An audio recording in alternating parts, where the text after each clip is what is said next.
کہ یہ کٹپتلی حکومت ہے. میں نہیں مانتا تھا, آج ماننے پہ مجبور ہو چکا ہوں. اور یہ لیفٹ ونگ کی گورنمنٹ ہے, ایک لبرلزم کی جانے والی گورنمنٹ ہے. عوام کو ٹرک کی بتی کے پیچھے 70 سال سے لگائے رکھا باقی جماعتوں نے, پی ایم ایل این نے اور پیپلز پارٹی نے. اب یہ تیسری جماعت کا انٹروڈکشن ہو چکا ہے جو آپ کو مزید 70 سال قوم کو ٹرک کی بتی کے پیچھے لگائیں گے ریاست مدینہ کا نام لے کے, اور ہر قسم کی چور بازاری کریں گے. نام ریاست مدینہ کا لیں گے اور ایکشن ہر وہ کریں گے جو ریاست مدینہ کی پالیسیز کے اگینسٹ ہوتا ہے. نام ریاست مدینہ کا لیں گے لیکن اپنے ہی دیش کے فوجیوں کے بچوں کے قاتلوں کو رہا کر کے نام ریاست مدینہ کا لے کے اور پروموٹ کریں گے LGBT کو, آپ ہم جنس پرستی کو. سب سے پہلے کلبھوشن کو ڈسکس کرتے ہیں. آپ کہتے ہیں کہ نواز شریف کی میل سے کئی ہندوستانی ایجنٹ نکلے, تو بھائی اس نواز شریف کو تو تم نے بھیجا ہوا ہے کہ دفعہ ہو جاؤ, 2 سال کے لیے وہ دوائی لے کے واپس نہیں آ سکا. اتنی تمہاری جرت نہیں ہے کہ تم ایک قومی چور کو سزا دو جو تمہارے بقول چور ہے, یا ایک شخص جو 10% لیتا ہے پورے سندھ کا ستیہ ناس اس نے کر دیا اپنی حکومت میں لے کے, اس کو کچھ نہیں کہہ سکے. تم نے تباہ کرنا ہے تو تم نے لال مسجد کو تباہ کرنا ہے, تم نے تباہ کرنا ہے تو تم نے مسجد رحمت للعالمین کو تباہ کرنا ہے, تم نے تباہ کرنا ہے تو تم نے چوبرجی والے ادارے کو تباہ کرنا ہے, تم نے تباہ کرنا ہے تو تم نے بلوچستان کو تباہ کرنا ہے, وہاں پر وہ مطلب بکٹی آپریشن کروا کے. اس پر یہ لوگ کبھی نہیں بولے. لیکن اگر مذاکرات کرنے ہیں تو ریمن ڈیوس کے ساتھ کرنے ہیں, مذاکرات کرنے ہیں تو کرنل جوزف کے ساتھ کرنے ہیں, مذاکرات کرنے ہیں تو جناب ابھی نندن صاحب کے ساتھ کرنے ہیں, مذاکرات کرنے ہیں تو کلبھوشن یادو صاحب کے ساتھ کرنے ہیں. سوال یہ پیدا ہوتا ہے کہ اور ساری چیزیں چھوڑیں, ہمارا ایک آنریبل منسٹر ہے, میں بڑا اس کی عزت کرتا ہوں, شاہ محمود قریشی کی. شاہ محمود قریشی نے ریمن ڈیوس کی رہائی کی بنیاد پہ اپنی پارٹی سے استعفیٰ دیا تھا اور حکومت چھوڑ گیا تھا. آج وہ شاہ محمود قریشی استعفیٰ کیوں نہیں دے رہا؟ آج کیوں شاہ محمود قریشی صاحب کا سافٹ ویئر ایک اپڈیٹڈ ورژن کے ساتھ یہاں پر آ چکا ہے؟ میرا سوال صرف اس سے ہے کہ کیا شاہ رکن عالم, کیا بہاؤدین ذکریہ ملتانی جیسی ہستیاں جن کے مزار پہ آپ گدی نشین بن کے بیٹھے ہوئے ہیں, جنہوں نے انگریزوں کے خلاف بغاوت کی تھی, اعلان جہاد کیا تھا, کیا آپ ان کی لاج رکھ پائیں گے ان قربانیوں کی کہ ایک ملک کا غدار ہے اسے آپ اپیل کا رائٹ دے رہے ہیں؟ ایک اگر آپ نے کرنا ہی تھا تو میڈیا پہ اتنا شوشہ ہی نہ مچایا ہوتا, اسے اسی وقت حوالے کر دیا جاتا کہ نہیں یار غلطی سے تمہارا جاسوس ہم نے پکڑ لیا, ہم تمہارے گیٹوں میں بیٹھے رہیں گے. وہ جو ایئر فورس نے آپ کی قربانیاں دیں, اپنی جان کو ہتھیلی پہ رکھ کے جا کے ان کے وہ کاکروچز آپ نے پکڑے, ان کو مارا, ان کے جہازوں کو مارا, ان کا ایک کاکروچ پکڑا, پھر ہمارے ان لوگوں نے اس کاکروچ کی صحیح درگت بنائی, آپ نے وہ اٹھا کے واپس کر دیا.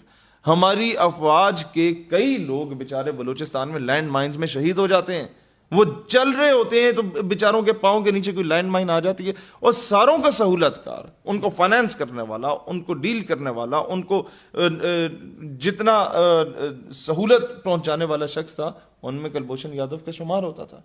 آپ اس کو رہا کرنے کے لیے ایک راہ ہموار کر رہے ہیں. تو میں سمجھتا ہوں کرسی ہے تمہاری, یہ جنازہ تو نہیں ہے, کچھ کر نہیں سکتے تو اتر کیوں نہیں جاتے, اللہ وطن کو جو میرے لوٹ رہے ہیں, یہ دیش کے غدار ہیں مر کیوں نہیں جاتے.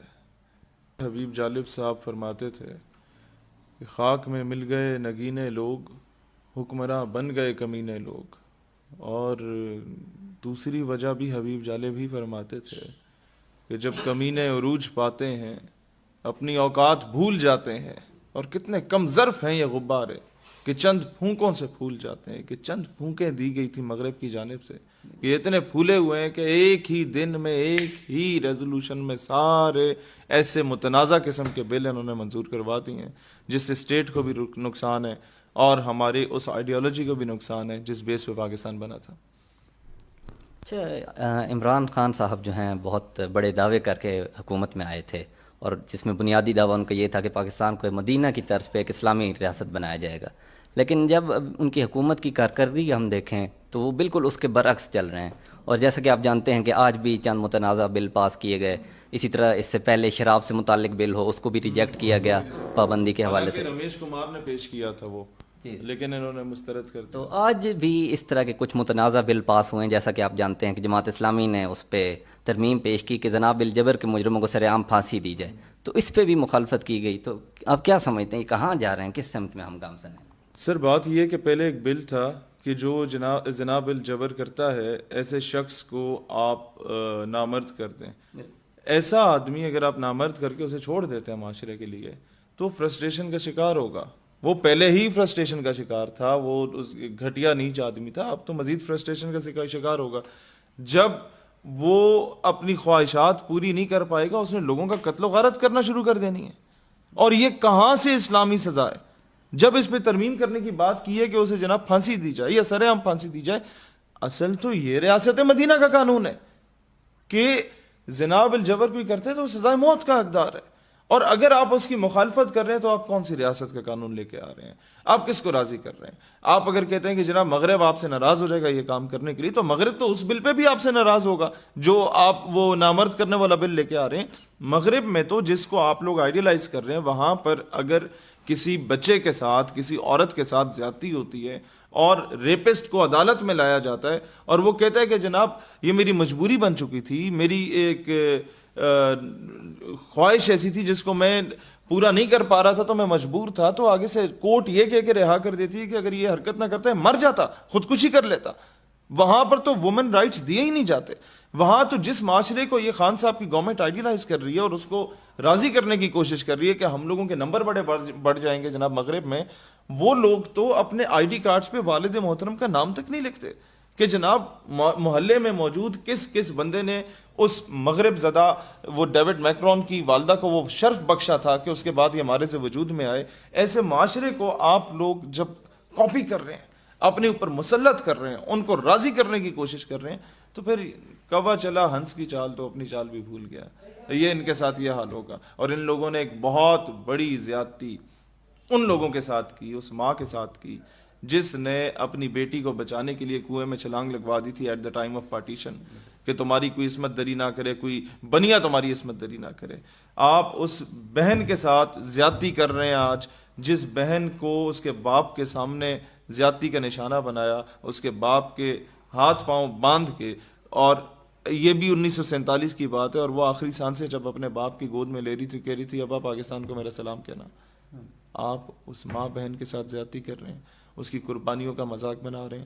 آپ اس ٹرین میں سفر کر کے آنے والے پاکستانی جو دہلی سے لاہور آتے تھے اور پوری ٹرین رستے میں کاٹ دی جاتی تھی, واپسی پہ صرف خون ہی خون ہوتا تھا اور لوگوں کو پتا ہوتا تھا کہ آگے جائیں گے تو مارے جائیں گے, لیکن وہ کہتے تھے ٹھیک ہے دفن تو پاکستان میں ہوں گے. آپ ان کی قبروں کے ساتھ زیادتی کر رہے ہیں اس طرح کے بلز کو لا کر منظور کر کے.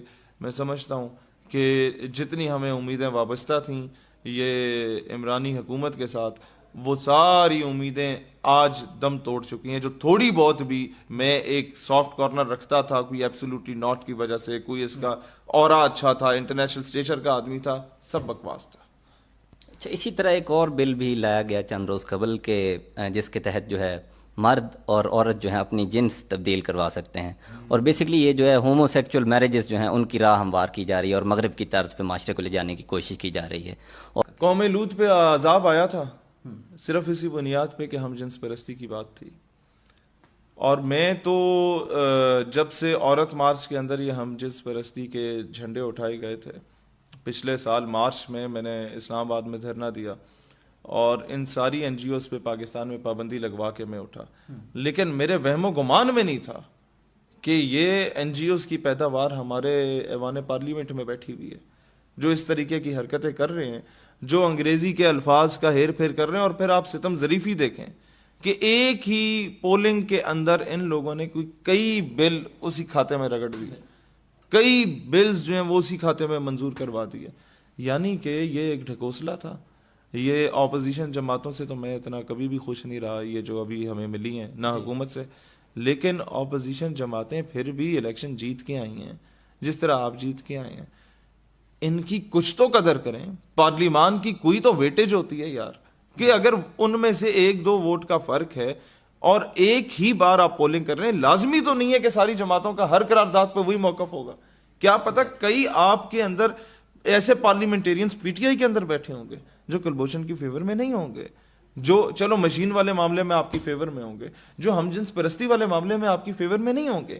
کئی ایسے ہوں گے جو اس کے علاوہ کئی اس طرح کی قراردادیں جس بیس پہ وہ سریعام پھانسی والی قرارداد تو مشتاق غنی صاحب کے ساتھ علی محمد خان نے بھی پیش کی تھی.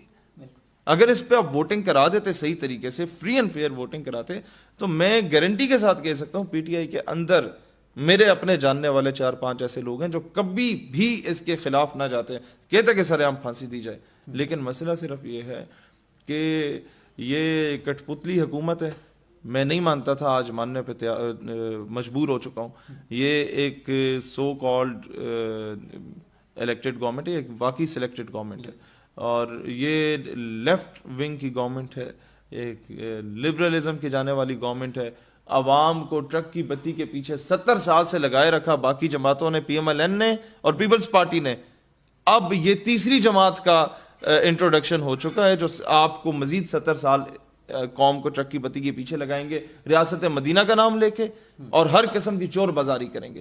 نام ریاست مدینہ کا لیں گے اور ایکشن ہر وہ کریں گے جو ریاست مدینہ کی پالیسیز کے اگینسٹ ہوتا ہے. نام ریاست مدینہ کا لیں گے لیکن اپنے ہی دیش کے فوجیوں کے بچوں کے قاتلوں کو رہا کر کے نام ریاست مدینہ کا لے کے اور پروموٹ کریں گے LGBT کو, آپ ہم جنس پرستی کو. تو میں سمجھتا ہوں کہ ایسے لوگوں کو اب ہمیں اگر سپریم کورٹ میں بھی جانا پڑا, ہم لوگ اپنے لائرز ونگ کو لے کے جائیں گے انشاءاللہ تعالی. ان سارے بلز کو ڈسکس کیا جائے گا اور جس حد تک ہم لوگ قانونی جنگ لڑ سکے ہم لڑیں گے. جس حد تک سیاسی میدان میں ہم نیکسٹ الیکشنز میں اپنی پارٹی لے کے آئیں گے انشاءاللہ, اور قانونی جنگ لڑنی پڑی ہم لڑیں گے انشاءاللہ تعالی.